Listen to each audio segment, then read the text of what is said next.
सबको विदित है कि 10 मार्च 2022 को जनपद कानपुर नगर की पूरे मतलब जितने भी निर्वाचन क्षेत्र हैं वहाँ पर मतगणना की दिनांक नियत की गई है निर्वाचन आयोग के द्वारा।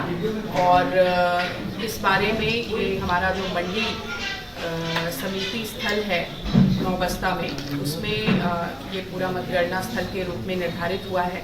वहीं पर स्ट्रॉन्ग रूम है और एक ही सेंटर है जहां पर मतगणना होनी है। उस सेंटर में 10 असेंबली कॉन्स्टिट्यूएंसीज के लिए 10 अलग अलग हॉल्स हैं, खुले हुए शेड्स हैं जिनको बैरिकेडिंग इत्यादि की व्यवस्था से सुरक्षित किया गया है। ये जो पूरा कार्यक्रम है ये सुबह 8 बजे से संपन्न होना शुरू होगा। हम लोगों ने जो ड्यूटी कार्मिकों की लगाई है उस ड्यूटी में जो लोगों को कार्मिक के रूप में मतगणना कार्मिक के रूप में कार्य करना है उन लोगों को आने के लिए 6 बजे के रिपोर्टिंग टाइम दिया हुआ है। इसमें मैं यह अवगत कराना चाहूँगी कि सुबह 7 बजे जो निर्वाचन के अभिकर्ता लगे हैं अलग अलग पॉलिटिकल पार्टीज़ के, उन एजेंट्स को भी उनकी आवक 7 बजे से सुनिश्चित की जाएगी। 7:30 हम लोग स्ट्रॉन्ग रूम ओपनिंग शुरू करेंगे जिसको पूर्णतः वीडियोग्राफ किया जाएगा और ये सभी कैंडिडेट्स और निर्वाचन अभिकर्ताओं की उपस्थिति में स्ट्रॉन्ग रूम ओपनिंग शुरू की जाएगी। 8 बजे से मतगणना का जो कार्यक्रम है वो इस समय से शुरू किया जाएगा।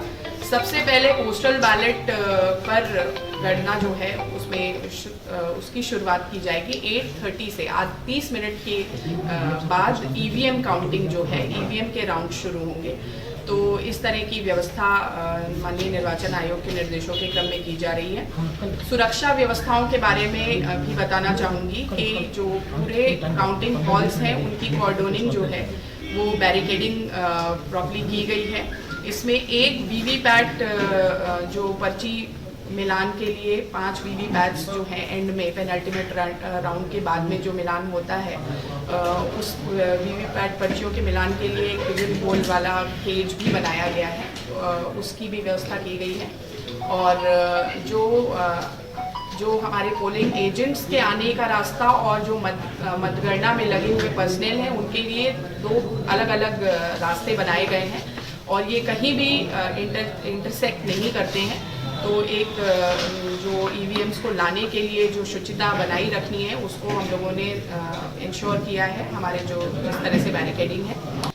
मैनुअल कैलकुलेटर्स हम लोग अलाउ कर रहे हैं जो हमारे काउंटिंग एजेंट्स हैं उनके लिए, क्योंकि मैनुअल कैलकुलेटर बहुत आवश्यक कई बार प्रतीत होता है, हैंड से दिक्कत होती है, लेकिन किसी भी दशा में वो मोबाइल बिल्ट नहीं हो, किसी तरह का उसमें इंटरनेट कनेक्शन बिल्ट वाला कोई ना हो, टैब ना हो, केवल और केवल जो कैलकुलेटर के रूप में चीज़ जो यूज़ हो सकती है वो ही अलाउ की जाएगी।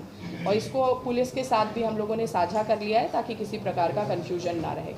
एक बात मैं विशेष तौर पे रखना चाहूँगी कि कोई भी क्रिमिनल एंटीसीडेंट्स वाले काउंटिंग एजेंट्स पर पूर्णतः, क्योंकि पुलिस की आख्या के आधार पे ही हम काउंटिंग एजेंट्स बनाते हैं और वो बनाए जा चुके हैं, वो D-3 पे फाइनलाइज भी हो गई है वो लिस्ट। तो कुछ जगहों पर हम लोगों को रिजेक्शन भी करने पड़े हैं, जो ऐसे लोग थे जो क्रिमिनल हिस्ट्री है। तो इस बात को आपके माध्यम से पुनः इसको रिट्रेट करना चाहूँगी कि क्रिमिनल एंटीसीडेंट्स वाले काउंटिंग एजेंट्स को बिल्कुल भी परमिशन नहीं दी गई है और इसको लेकर के अगर कोई बात या व्यवस्था होती है तो उस पर आप भी इस बात को रखने का प्रयास करें कि ये बिल्कुल मनाही है। और जो मतदान अभिकर्ता हैं और कोई भी अन्य जो पर्सनल हैं अपार्ट फ्रॉम आरओ एंड जो ETPBS में लगे हुए लोग हैं उनके अलावा किसी को भी मोबाइल फ़ोन लेकर जाने की व्यवस्था नहीं होगी। तो ये बात आप पूर्व से प्रसारित कर दें, क्योंकि इसमें किसी प्रकार की अव्यवस्था हम लोग नहीं चाहेंगे। लेकिन इस बार हमने पिछली बातों से सीख लेते हुए एक मोबाइल काउंटर भी बनाने का इस बार रख रहे हैं। वो मंडी समिति का जो ऑफिस है उसमें एक मोबाइल काउंटर भी हम लोग बना के दे रहे हैं। कोई लोग मान लीजिए त्रुटिवश ले के भी आ जाते हैं तो उनको मोबाइल काउंटर जमा कराने की जो है जमा कराने की व्यवस्था दी जाएगी। फर्स्ट रिंग जो है वो एक सीनियर मजिस्ट्रेट के द्वारा मैंड होगा। ये जो हमारा काउंटिंग जहाँ पर पंडाल है उसका फर्स्ट रिंग जो है, सेकेंड टियर जो है उसको स्टेट पुलिस जो है उसको गार्ड करेगी। थर्ड टियर जो है वो CAPF, जो इनर टियर है वो CAPF के द्वारा मैंड होगा। और ये हम लोग समय समय पर अगर हमें आवश्यकता लगती है या आरओ को आवश्यकता लगती है तो वो उसको ऑगमेंट भी कर सकते हैं समय समय पे। जैसा कि आप सबको विदित है कि कुल मध्य स्थल जो हैं वो 3,714 हैं और सहायक मध्य स्थल मतलब मिलाते हुए ऑक्सिलरी बूथ्स हैं 12 और 3,702 जो हैं वो मूल रूप से मध्य स्थल थे।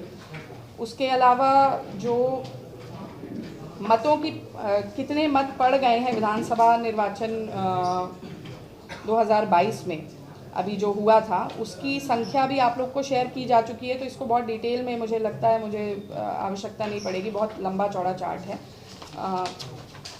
इसके अतिरिक्त मैं डाक मतपत्रों का विवरण ज़रूर देना चाहूँगी कि हमारे जो 80+ और PWD वोटर्स हैं जिन्होंने 12D फॉर्म के तहत वोट डाला था, कुल डाक मतपत्र 881 प्राप्त हुए हैं और इन्हीं की काउंटिंग की जाएगी। ETPBS के माध्यम से तद दिनांक प्राप्त जो कुल डाक मतपत्र हैं वो 1835 हैं, 1835।